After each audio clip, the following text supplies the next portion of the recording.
cái chuyện này cái chuyện khác tiền khác này về lâu tất làm machine original anh này tất là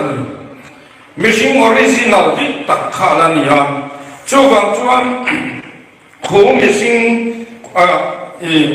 khổ lần ba là siam về tổ siam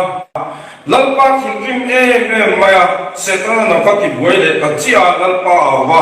cho thì chuyện khổ người phiền diện Barbuda trang cầu chung à quan lụt khác ở điều ta là phật tani cái chuyện đa năng siam thắp à machine để siết thiam lâu khi đó là siam lâu turin ati phota cái chuyện em covid em thang khi đó là siam lâu turin anh thì là đang sung chua coi sung sợi tay là áp bộ sẽ tính tao biết mày nè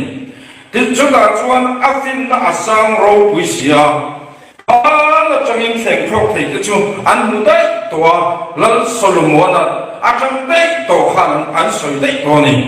cho vào cho thành phố thì tụ lại ăn mù chuột trộn anh cái gì ăn tiêm tổ mấy nè lần Solomon là cái David là cái lần Solomon là cái khang đông lại khang thành phố thì chung đấy tổ cho vào Aram khu sắc na đi lên ác hiền ác bom tóc mày tin yes cái thì anh chị để bỏ hi bay in anh có chua phết à anh mà đi in rong rong à in anh sao phết à anh mà đi in rong rong à khang yes cái anh băng thì phết mày đi ác hồn in anh băng phết em kiếm mày ác hồn phết in anh là lụt anh cái chuyện lý đi thủ lầu chuyện thủ mình sinh thủ lầu quan chuyện都mà anh chân ông lầu cho hồi sa em mà nia xem nó có anh là anh này cái chuyện căn dục cái là lý đi in tết cái hành phong à cho ta buổi nó đang là lý số nó xiêm sắc cái chuyện mình làm chuyện khám ya in ta cái hành phong nghe anh nuông khóc mà anh po tin acan ka em mà khó về là khá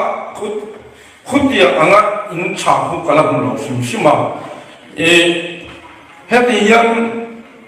hàng sợi tay là bom con có bom ta mình làm ắt thế rồi bằng bulletproof fit anh ya anh in song hồ bulletproof fit anh ya hết cái khó về ai hiện thế mình azim để vào chỗ chỗ cái gì mà